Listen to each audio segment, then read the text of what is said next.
설 명절 때 영화를 보셨습니까? 설 명절 때 아마 가장 인기 있었던 영화가 왕과 사는 남자라는 제목의 영화가 아마 한국 영화가 지금 한 400만 정도 500만을 돌파한 것 같습니다. 여러분, 우리가 잘 아는 세종, 문종, 단종, 그러니까 단종과 수양대군 이야기를 다시 한번 각색한 거죠. 유해진 씨, 유지태 씨 이렇게 나오는 영화입니다. 우리가 잘 알듯이 여러분, 수양대군이 단종, 어릴 때 13살의 왕으로 옹립된 단종이 그 단종의 삼촌이었던 수양대군이 계유정난을 통해서 왕위를 찬탈하는 거죠. 가계도를 하나 보시면 이렇게 되어 있더라고요. 그러니까 장자들이 다 이제 이게 적장자, 그러니까 장자들이 다 이게 왕위를 이제 이어받는 거죠. 여러분, 이게 이 시대, 이 조선 시대 때 장자가 이어받은 케이스가 별로 없대요. 장자를 옹립하고 싶었으나 잘 되지 않았다는 거죠. 이때 장자가 왕위를 이어받았는데 수양대군이 결국은 그 왕위를 찬탈하는 일이 벌어지게 되죠. 여러분, 이게 이제 여러분 다른 영화가 뭐 있습니까? 여러분, 관상이라는 영화 아시죠? 내가 왕이 될 상인가? 이렇게 물었던 이정재가 바로 수양대군으로 나오죠. 여기서 이 영화에서 왕과 사는 남자의 유지태는 누구죠? 그 한 명의 역할로 나온다고 합니다. 그런데 제가 이 이야기를 하는 이유는 이 수양대군, 그러니까 적자는 아니야, 장자는 아니죠. 그러니까 세종이 단종이 태어났을 때 너무 기뻐서 세종이 늘 단종을 업어 키웠대요. 막 이렇게 기뻐서 너무 좋아하고 이랬답니다. 반면에 수양대군은 행동이 크고 과격하고 자기를 과시하는 욕구가 상당히 많다는 것을 아버지 세종이 봤대요. 그래서 수양대군에게 아버지 세종은 늘 옷을 크게 입혀라, 큰 옷을 입혀서 이렇게 안에서 움직여도 막 이렇게 날뛰어도 잘 보이지 않도록, 그래서 사람들이 많이 놀렸대요. 수양대군을 항상 자기보다 큰 옷을 입고 있었던 거죠. 결국은 관상에서 보았던 것처럼 내가 왕이 될 상인가 라고 주장을 하면서 결국은 자신을 나타내기를 원했던 수양대군은 결국은 스스로 단종을 폐위하고, 조카 단종을 폐위하고 스스로 왕에 오르는 그러한 역사의 주인공이 되었던 거죠. 여러분, 이것은 결국은 어릴 때 이의 모습을 보았던 아버지 세종이 결국 경고했던 것처럼 이 수양대군은 결국은 자기를 드러내는 것을 기뻐했던 그가 결국은 그러한 살인과 수많은 역모를 꾸미며 왕의 자리에 앉더라는 거죠. 오늘 이 영화 이야기로 시작하는 이유는 오늘 우리가 읽고 있는, 묵상하고 있는 요한복음 6장 7장에도 계속해서 이스라엘 백성들은 누구를 찾아요? 왕을 찾아요. 오병이어 사건의 반응이 뭐였습니까? 요한복음 6장 15절, 보리떡 5개와 물고기 2마리로 남자만 5,000명 먹이고 12바구니가 남은 그 사건을 통해서 예수님을 억지로 붙들어 뭐 삼으려고 해요? 임금 삼으려고 하는 거죠. 여러분, 수양대군 같으면 아싸 기회다 이랬을 거예요. 그죠? 수양대군도요, 막 이렇게 이 단종이 삼촌한테 이 왕패를 줄 때 막 극구 거부요. 왕이요, 저를 주시면 안 됩니다. 그렇게 하니까 진짜 이 왕패를 주는 신하가 눈물을 흘렸대요. 막 눈물을 흘리니까 입으로는 왕이요, 거두십시오 이렇게 하면서 눈물을 흘리는 신하를 째려봤다는 거잖아요. 그죠? 빨리 주라는 거죠. 울지 말고 빨리 갖고 오라는 거예요. 그러니까 결국은 예수를 억지로 붙들어 임금 삼으려고 했던 민중들이었습니다. 이 사건의 의의를 예수님께서는 해석을 해줍니다. 그 오병이어 사건의 의의가 무엇이었습니까? 요한복음 6장 56절 57절 우리 화면을 보고 같이 봉독합니다. 시작. 내 살을 먹고 내 피를 마시는 자는 내 안에 거하고 나도 그의 안에 거하나니 나를 먹는 그 사람도 나로 말미암아 살리라. 아멘. 예수님은 지금 이 말씀을 하고 계시는 거예요. 이 사건의 결말이 무엇입니까? 요한복음 6장 60절 66절에 보면 제자 중 여럿이 듣고 말하되 이 말씀은 어렵도다. 원래 여러분, 오병이어 사건을 해석해 주신 그 의미는 어려워요. 본문을 살펴보면 어렵단 말이에요. 누가 들을 수 있느냐 한데 그때부터 그의 제자 중에서 많은 사람은 떠나가고 다시 그와 함께 다니지 아니하더라. 아멘. 이것이 바로 유월절 사건, 세 번째 유월절에 오병이어 사건의 결과 많은 사람들이, 대부분의 제자들이 떠나고 사실 12명의 제자들만 남아 있었다고 해도 과언이 아닐 만큼 수많은 사람이 예수를 떠나 버렸던 거죠. 우리는 정리를 해보십시다. 첫 번째 유월절 사건이 무엇이었습니까? 성전 청결 사건이었습니다. 그리고 1년이 지나 두 번째 유월절은 어떤 사건이었죠? 베데스다 연못가에 38년 된 병자를 고치는 사건이 요한복음 5장에 나왔고, 그리고 1년이 지나 갈릴리 디베라 바닷가에서 오병이어 표적을 행하신 것이 요한복음 6장에 나오는 거예요. 그래서 여러분, 요한복음은요 5장에서 6장 지나는 사이 한 장 차이지만 시간은 얼마 지나는 거예요? 그냥 1년이 쑥 지나가는 거예요.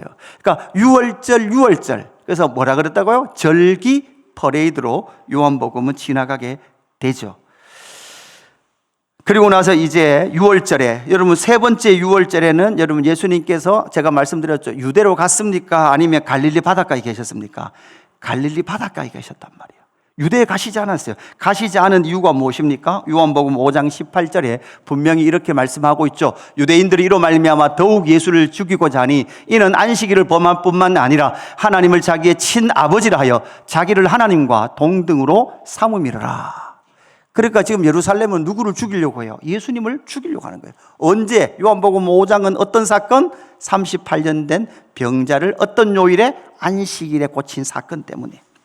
지금 1년 넘게 예수님은 예루살렘 안 가시는 거예요. 왜요? 예수를 죽이려고 하는 그 세력들이 있기 때문에 그러하죠. 그 위에 7장이 되면 이제 어떤 절기가 다가왔습니까? 오늘 7장은 이렇게 시작을 하고 있습니다. 그 위에 예수께서 갈릴리에 다니시고 유대에서 다니려 아니하심은 유대인들이 죽이려 함이러라. 여러분 딱 나오죠? 아까 5장 18절에서 봤던 6장을 건너가서 7장을 시작할 때 유대인들이 계속 예수를 죽이려고 한다라는 것이 계속 등장해요. 그리고 나서 2절, 유대인의 명절인 초막절이 가까운지라. 그러니까 여러분, 초막절은 언제로 봐야 된다 그랬습니까? 여러분, 6월절은 몇 월달이라고 봐야 돼요? 우리 달력으로 생각하면, 지금 달력으로 생각해도 4월달. 여러분, 부활절이 가을에 있어요? 봄에 있어요? 봄에 있어요. 4월달 생각하시면 돼요. 그게 6월절이죠. 그죠? 고난주간 생각하면 대부분 봄이에요. 그 4월이고, 그 다음 초막절은 언제예요? 여러분 추석이 봄에 있어요? 가을에 있어요? 예, 가을로 생각하시면 돼요. 그래서 4월, 10월. 그러니까 10월 달에 예수님은 이제 어디로 가시느냐? 유대로 가실 그런 상황이 놓여 있게 되는 거죠.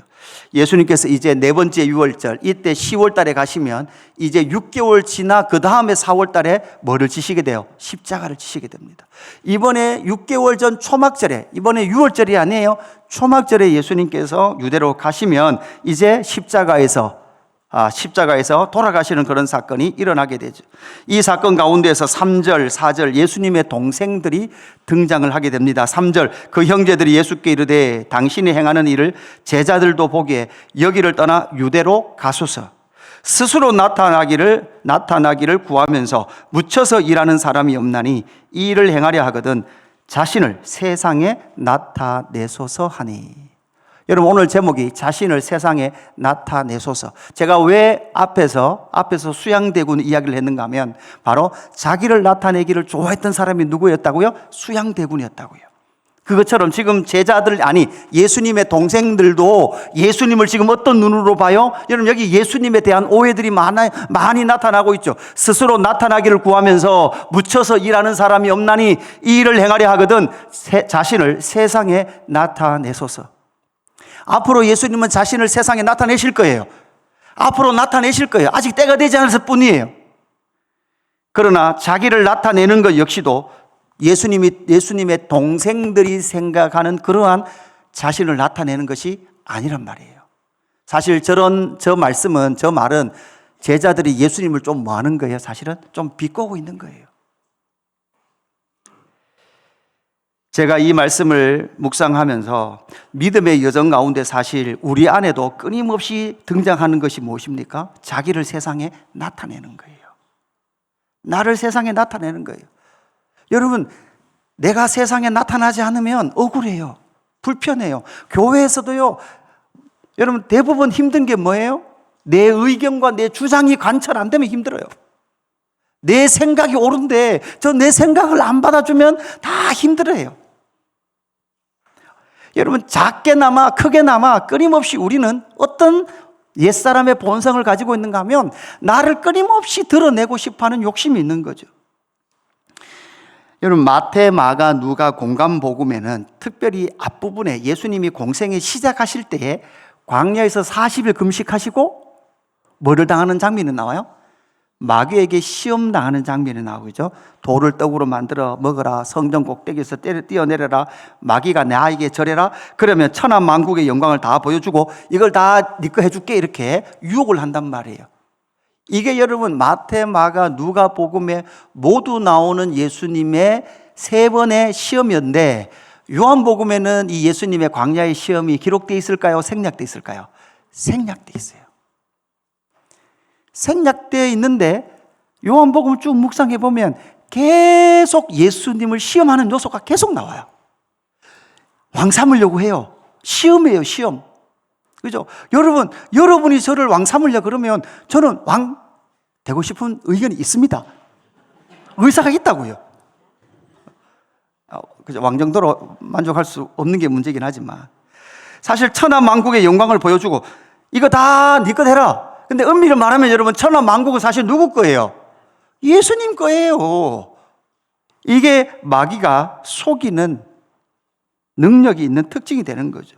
오늘 저는 자신을 세상에 나타내소서라는 이 동생들의 말이 꼭 이 시대를 살아가고 있는 우리에게 너 나타내라, 너 자신을 드러내라 라고 유혹하고 있는 말로 들리는 거예요. 십자가 복음을 온전히 이해하지 못하면, 자기가 안 드러나면 불편해요. 십자가 복음이 내 안에 완벽하게 역사하지 않으면, 목사가 돼도 교회 안에서 내가 드러나지 않으면 불편해요. 이게 인간이라는 존재란 말이에요. 이 가운데 이러한 유혹에서 우리가 이기기 위해서 오늘 명제 3가지를 말씀드리는데 이거 다 아는 명제예요. 너무나 다 아는 명제인데도 불구하고 우리는 자주 잊어버려요. 요즘 제가 계속 설교하면서 외치는 게 있어요. 쉽게 하자, 쉽게 하자, 쉽게 하자. 어렵게 하지 말자. 여러분 좀 쉬워진 것 같습니까? 요즘? 그래도 안 쉬워요? 더 쉽게 해야 되나요? 자, 첫 번째 믿음의 내용을 점검하라는 거예요. 믿음의 내용. 여러분, 믿음이 무엇입니까? 다시 말씀드리지만 믿음은 확실히 믿고 있는 것 이상입니다. 확실히 뭐를 믿고 있냐는 거예요. 확실히 무엇을 믿고 있는가라는 거죠. 우리가 믿고 있는 예수 그리스도의 복음은 어떤 내용을 포함하고 있습니다. 그 복음의 내용이 무엇인가가 훨씬 더 중요해요. 왜냐하면 사실 우리보다 여러분 이단들이 믿음이 더 좋아요. 그런데 그 믿음은 어떤 믿음이에요? 잘못된 믿음이에요. 여러분, 믿음 좋다라고만 평가하면 신천지를 나가는 그 사람들이 얼마나 믿음이 좋으면 이만희를 재림 예수로 생각할까요? 얼마나 믿음이 좋으면 하나님 어머니가 있다고 아직도 믿을까요? 그러니까 우리보다 훨씬 더 믿음이 좋은 거예요. 그런데 문제는 뭐예요? 믿음의 내용이 잘못된 거예요. 오늘 5절에 보면 예수님의 동생들이 이렇게, 동생들에 대하여 요한은 이렇게 기록하고 있습니다. 이는 그 형제들까지도 예수를 믿지 아니함이러라. 여러분, 예수를 믿지 않았고 있단 말이에요. 이게 요한의 증언이란 말이죠. 예수님의 동생들은 지금 예수님을 믿고 있지 않다, 믿지 않았다라고 말하는 것은 무엇을 믿지 않았다는 것일까? 이 질문을 해봐야 되는 거죠. 지금 동생들은 형님 보고 뭐라 그래요? 어디로 올라가라는 거예요? 유대로 가라는 거예요. 당신의 능력이나 당신의 실력이나 당신의 인기로는 지금 어디 가도 통해요. 예루살렘 가도 통한단 말이에요. 저의 외모나 저의 설교의 능력이나 지식은 지금 분당에 가도 전혀 이렇게 뒤처지지 않거든요. 발음이 뒤처진다 그래야 돼. 말을 조심해야 되는데. 제가 분당에 지금 강남을 가야 되는데, 그죠? 조금 더 올렸어야 되는데. 진짜. 이러는 거잖아요, 지금. 당신은 지금 강남에 가도 전혀 부족하지 않습니다. 분당에 가도 그 있는 우리 교회 있잖아요. 그보다 훨씬 더 성공할 수 있습니다. 당연하지. 내가 안 가서 그렇지. 그죠? 수도권이 긴장할까 싶어서 내가 안 가서 그렇지. 대구를 살리고 싶어서 안 가서 그렇지. 가면 난리 난다. 항상 이 마음은 있는 거죠. 끊임없이 자기를 나타내라라고 요청하고 있는 거예요. 무엇을, 왜? 예수는 보리떡 5개와 물고기 2마리로 5,000명을 먹이고도 남길 수 있는 뭐가 있었단 말이에요? 능력이 있었단 말이에요. 인기가 있었단 말이에요. 힘이 있었단 말이에요. 바다를 잠잠하게 할 만한 능력이 있는 분이었단 말이에요. 그러니까 당신을 나타내소서. 그들이 지금 믿고 있는 것은 무엇입니까? 그들이 믿고 있는 것, 그건 바로 겉으로 보이는 자기들이 그렇게 원했던 메시아, 능력의 메시아를 지금 그들은 예수를 믿고 있는 믿음의 내용이다라는 거죠. 결국 오병이어 통해서 민중은 예수님을 임금 삼으려고 합니다. 그들이 원하는 임금 삼으려고 합니다. 가만히 생각해 보십시오. 얼마나 끔찍할까요? 주님은 사실 그 일을 위해서 오시지 않았거든요. 아마 자기를 나타내는 것에 익숙했다면, 아니 첫 번째 선악과를 먹은 아담의 군상 아래에 있었던, 만약에 예수님도 그 영향권 아래에 있었다면, 예수님도 혹시 그런 존재였다면 바로 이 끔찍한 인간의 욕망을 쫓아 스스로 자기를 나타내기를 원하실 수도 있었을 겁니다. 그러나 예수님은 자신의 그러한 삶을 위하여 오지 않았다라는 것을 분명히 우리는 오병이어의 결론에 통해서 우리는 잘 알고 있습니다. 이렇게 예수님의 제자 동생들은 예수님을 믿지 않았어요. 뭐를 믿지 않았다? 결국은 예수는 하나님의 아들 그리스도다라는 사실을 믿지 못했던 거죠. 예수님, 자기의 형이 하나님의 아들이다라는 사실을 믿기 가장 어려운 사람이 누구였을 거다? 가족들이었을 거다. 그랬던 그들이, 제가 몇 번 설교를 한 적이 있습니다. 야고보서 1장 1절, 유다서 1장 1절 한번 화면을 보십시오. 예수님의 동생 야고보가 편지를 써보내면서 편지의 시작을 어떻게 하느냐? 하나님과 주 예수 그리스도의 종 야고보는 흩어져 있는 12지파에게 문안하노라. 제가 이 말씀을 딱 읽는데, 오늘 이 말씀 요한복음 7장에서까지만 해도 동생들은 예수를 믿지 않았어요.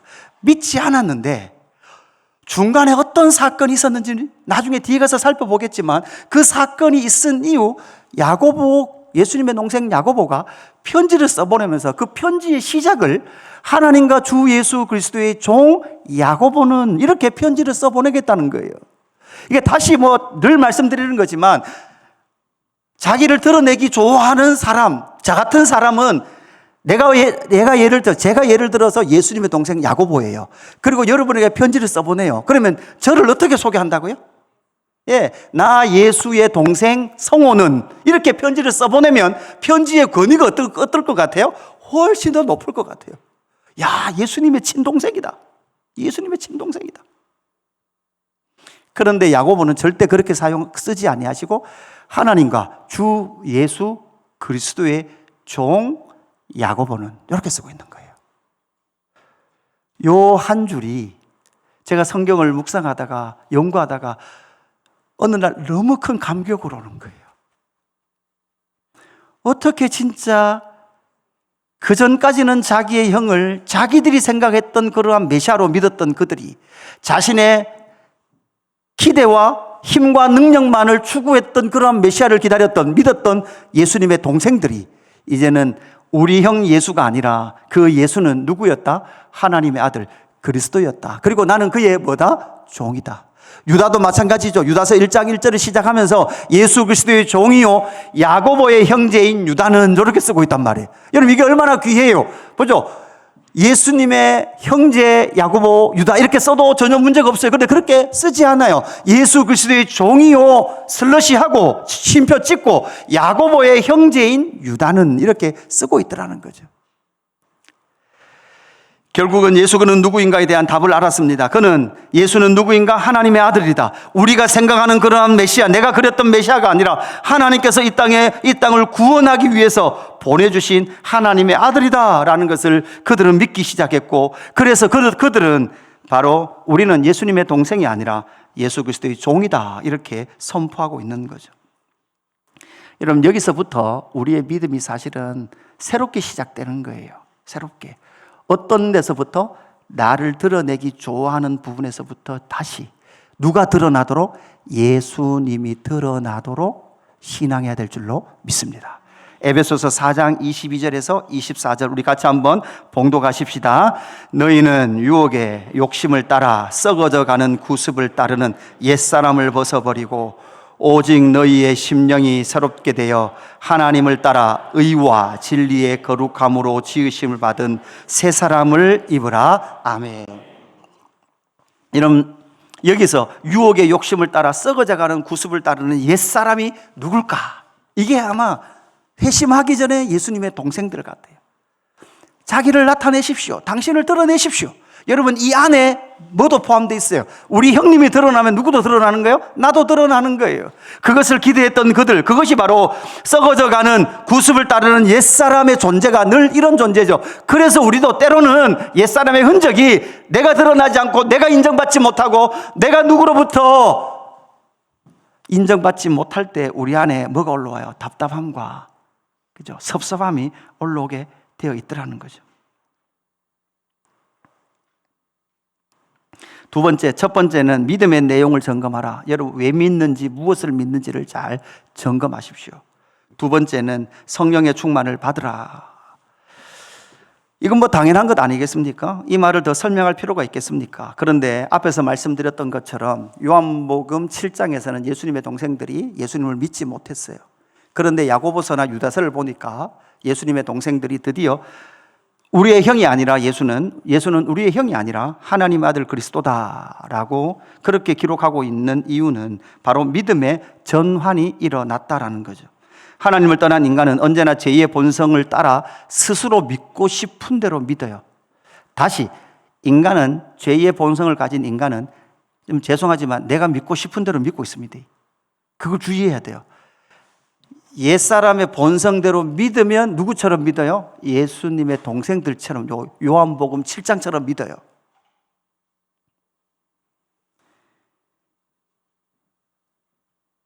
그러나 이 믿음의 전환을 일으키시는 분이 계신데 이 믿음의 전환을 일으키는 분은 누구냐? 바로 성령 하나님이시라는 거예요.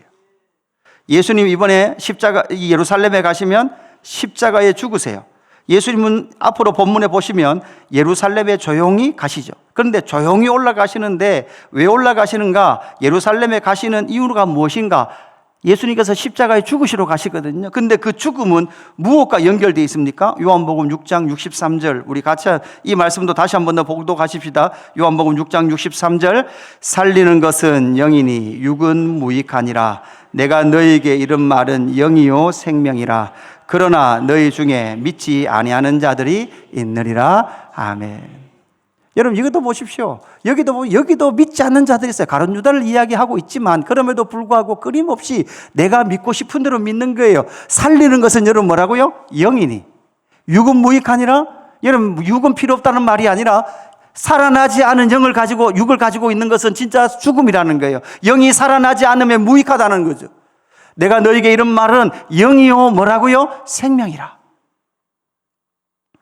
바울도 로마서 6장 9절에서 이렇게 말합니다. 만일 너희 속에 하나님의 영이 거하시면 너희가 육신에 있지 아니하고 영에 있나니. 여러분, 누구든지 그리스도의 영이 없으면 그리스도의 사람이 아니니라라고 말씀하고 있는 로마서 이 말씀 속에 만일 너희 속에 하나님의 영이 거하시면 너희가 육신에 있지 아니하고, 이거 로마서 8장 말씀이죠. 그죠? 너희 속에 하나님의 영이 거하시면 너희가 육신에 있지 아니하고 영에 있나니. 여러분, 어디에 있다고? 우리는 이미 영에 있다라고 그렇게 선포하고 있는 거죠.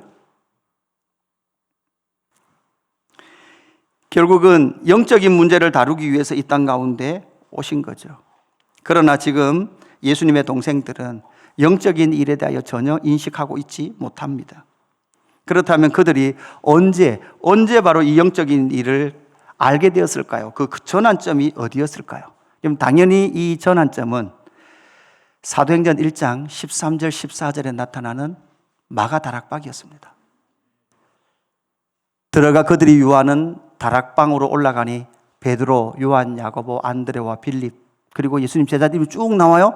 다 거기 있어. 14절 같이 봉독하십시다.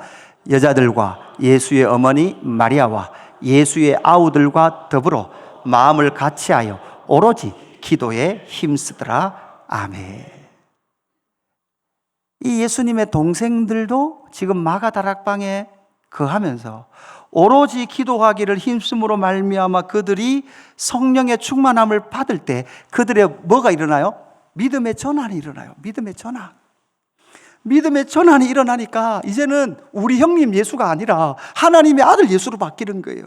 내가 원했던 예수가 아니라 하나님이 보내주신 예수님이 보이기 시작하는 거예요. 여러분, 입장의 전환이에요. 내가 보고 싶은 대로, 내가 믿고 싶은 대로 믿는 것이 아니라 하나님께서 보내주신 목적과 이유대로 예수가 보이기 시작하는 거예요. 이게 바로 믿음의 전환이에요. 왜 성령의 충만을 받아야 되느냐? 막 불로 뜨겁게 늘 태우고 막 방언하고 그죠? 늘 태 아프고 불 내려 아프고 이런 거 말고, 믿음의 전환이 일어나지 않으면 끊임없이 내가 원하는 대로 믿고 내가 생각하던 대로 믿는, 그래서 그것이 마음대로 안 되면 언제나 우리 안에는, 주일날 말씀드렸듯이 우리 안에는 옛사람이 작동하면 언제나 섭섭함들이 올라오는 거잖아요.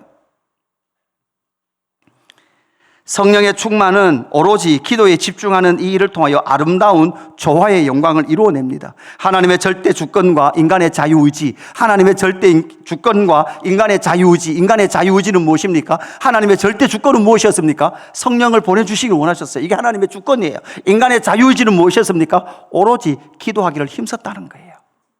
이 두 개가 만날 때 믿음의 세계의 전환이 일어나더라는 거죠. 할렐루야.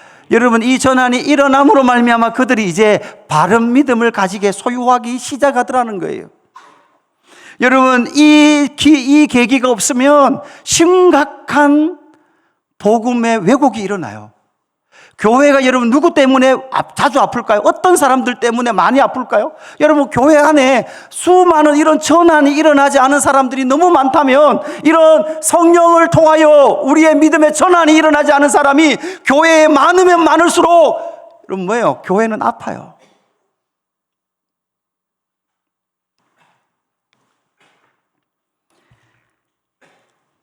한마디 책망도 못할걸요? 한마디 권면하면, 그죠? 삐져서 교회 안 오고 싶죠. 이런 마음들이 끊임없이 올라오는 것이 전환이 일어나지 않은 자들의 특징이라는 거죠. 성령의 충만을 받아야만 믿음의 주체와 시선의 전환이 일어난다. 이게 누구였어요? 예수님의 동생들이었어요. 세 번째 예수님 뭐라고 말씀합니까? 세상을 미워하라라고 말씀합니다. 이것도 당연한 거예요. 이거 설교를 너무 많이 들었죠. 세상을 미워하라. 예수님을 믿으면 당연히 세상을 미워하는 건 당연한 일입니다. 이건 특히 요한복음에서 자주 강조되고 있는 거죠. 아니, 세상을 어떻게 미워합니까? 세상 안에 있는데. 미워할 세상은 무엇입니까? 사실 미워할 세상은 어디에 있습니까? 사실 미워할 세상은 우리 안에 먼저 있어요. 자신을 세상에 나타내기를 요구할 때, 그 유혹이 있을 때, 앞에서 말씀드렸듯이 마태, 마가, 누가는 예수님께서 광야에서 시험받았던 걸 다 기록했다면 요한은 기록하지 않거든요. 기록하지 않음에도 불구하고 예수님은 수많은 뭐가 있어요? 유혹의 기회들이 있었어요. 요한은 그렇게 많이 기록하고 있어요. 그래서 6절, 7절 예수님 뭐라고 말씀합니까? 예수께서 이르시되 내 때는 아직 이르지 아니하였거니와 너희 때는 늘 준비되어 있느니라. 세상이 너희를 미워하지 아니하되 나를 미워하리니 이는 내가 세상의 일들을 악하다고 증언함이라. 아멘. 네. 여러분, 예수님은 내가 세상의 일들은 여러분 뭐하다고 증언한다고요? 악하다고 증언해요. 여러분, 여기서 우리가 하나 알아야 될 것은, 여러분, 세상을 너무 만만하게 보지 마십시오. 그뿐만 아니라 인간의 제약의 뿌리가 얼마나 깊었는지, 이 세상이 얼마나 악한지, 세상의 유혹이 얼마나 강한지, 여러분, 이런 것들을 너무 만만하게 생각하지 마십시오. 그렇다고 해서 거기에 눌리지도 마십시오. 여러분, 세상은 앞으로 더 선해질까요? 악해질까요? 더 악해질 거예요. 세상은 우리가 믿음대로 살면 이 세상은 잘 바뀔까요? 안 바뀔까요? 우리가 믿음대로 살아도 세상은 잘 안 바뀌어요. 우리가 생각하는 것 이상으로 세상은 악합니다. 우리는 좀 권력에서 멀찍이 떨어져 있고 우리는 좀 세상에서 멀찍이 떨어져 있어서 잘 모르시겠지만 그 세상 안에 끊임없이 들어오는 그 세상의 악함과 유혹은 우리가 스스로 감당하지 못할 만큼 강력한 세상이라는 것을 우리는 언제나 기억해야 합니다. 그래서 요한은 요한 1서 2장 15절 16절에서 이렇게 쓰고 있다는 것을 우리가 잘 알고 있습니다. 이 세상이나 세상에 있는 것들을 사랑하지 말라. 여러분, 사실은 이 세상에 있는 것들은 사랑의 대상이 아니에요. 물질 세계는 우리의 사랑의 대상이 아니에요. 우리의 통치의 대상이에요. 누구든지 세상을 사랑하면 아버지의 사랑에 그 안에 있지 아니하나니 이는 세상에 있는 모든 것이 육신의 정욕과 안목의 정욕과 이생의 자랑이니 다 아버지께로부터 온 것이 아니요 세상으로부터 온 것이라. 아멘.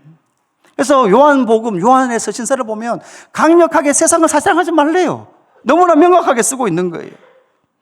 지금 요한 1서를 읽고 있는 1세기 후반의 교회는 로마로부터 있는 그 로마 세상으로 지금 넘어가고 있습니다. 로마라는 그 세상의 유혹에 넘어가고 있어요.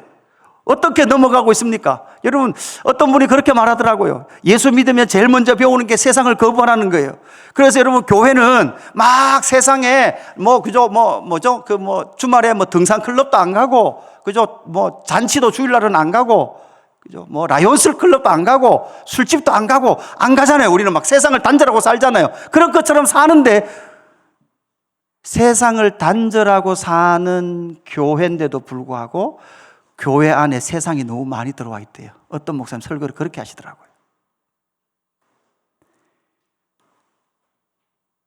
세상에 수 없는 사랑을 그대로 교회 안에 갖고 들어와 그 사랑을 그대로 교회 안에서 실현하려고 하는 일들이 무지 많이 일어나더라는 거죠.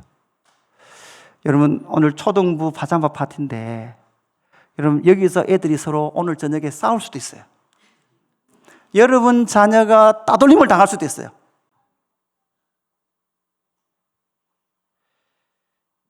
그럴 때 여러분의 신앙과 신앙의 성품이 나타나는 거예요. 이놈의 교회 꼬라지 마라.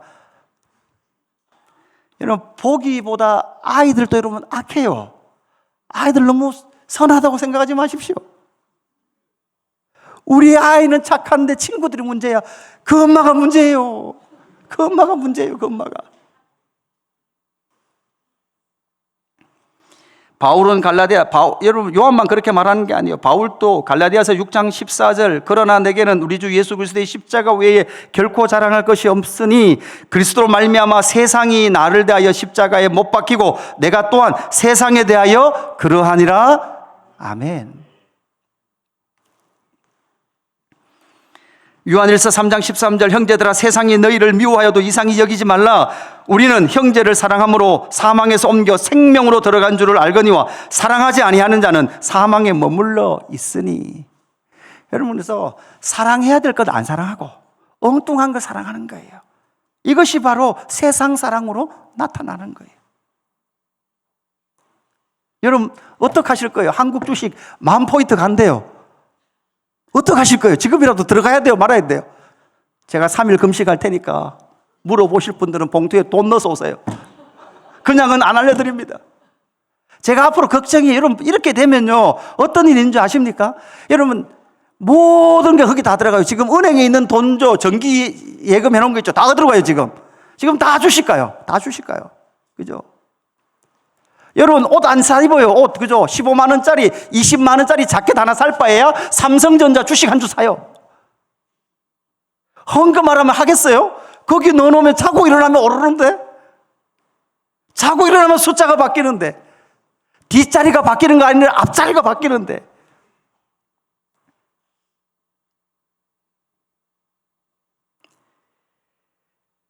앞으로 더 어떻게 보면 끔찍한 세상이 우리를 기다리고 있을 거예요.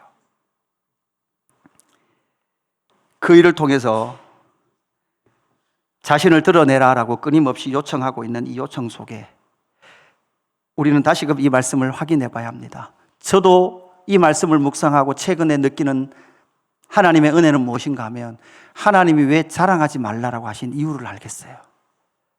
여러분, 자랑하지 마십시오. 아무것도 자랑하지 마십시오. 예수만 자랑하십시오. 혹시라도 여러분 교회 자랑도 조심스러워요. 교회 자랑도. 성도 여러분이 신앙생활 잘하는 것도 저는 때로는 목사님들한테 가면 막 우리 교회 이런 집사님 있어라고 막 자랑하고 싶어요. 막 이런 집사님. 그것도 조심하라고. 왜? 그것을 통하여 끊임없이 자신을 세상에 나타내기를 원하는 그 본성이 내 안에 꿈틀거리고 있다는 사실을 우리는 반드시 기억을 해야 합니다. 오늘 말씀을 정리합니다. 자신을 세상에 나타내소서라고 말하는 이 예수님의 동생들의 유혹 앞에 우리도 자주 이 유혹 앞에 섭니다. 그럴 때 여러분 이 세 가지 정도는 항상 머릿속에 새겨 놓으십시오. 내가 믿고 있는 믿음의 내용을 점검해봐라. 그리고 성령 충만을 받아라. 여러분 내 자랑이 올라올 때마다 여러분 하십시오. 성령 충만 놓고 기도하십시오. 성령 충만하지 않으면 내 자랑이 올라오는 거예요. 성령 충만하지 않으면 내 주장이 올라오고 그 주장이 관철되지 못하면 내 안에 불편한 마음이 끊임없이 내 마음을 어렵게 하더라는 거예요. 그런데 여러분 그게 여러분 우리 안에 있는 세상이라고요. 나의 세상. 바울은 뭐라 그래요? 그 세상이 십자가에 못 박혔다. 할렐루야. 그 십자가를 못 받고 살아가는 저와 여러분의 삶이 되기를 주님의 이름으로 축복합니다. 우리 이 찬양 할까요? 나의 만족과 유익을 위해. 여러분 이게 올레이션스 그러니까 경배와 찬양곡인데요. 하스데반 선교사님께서 최근에 아마 지난주인가 아마 뭐 30주년인가 무슨 그 집회를 하셨어요. 그러니까 이제 많이 연세가 많으셔서 그죠? 백내장도 있으셔서 막 이렇게 살도 안 보이고 이렇게 하시던데 찬양 집회를 그냥 유튜브로 쭉 이렇게 참여를 하면서 그냥 제 안에 주시는 감동이에요. 호흡이 다 끝나는 그날, 호흡이 다하는 그날까지 오직 예수님만 자랑하며 살기를 원하시는구나. 이게 하나님께서 우리에게 요구하고 계시는 일이신 줄로 믿습니다. 나의 자랑이 아니라, 나의 만족이 아니라, 나의 유익이 아니라 오직 주의 영광을 쫓아 살아가는 저와 여러분 되기를 주님의 이름으로 축복합니다. 우리 경배하며 나가십시다.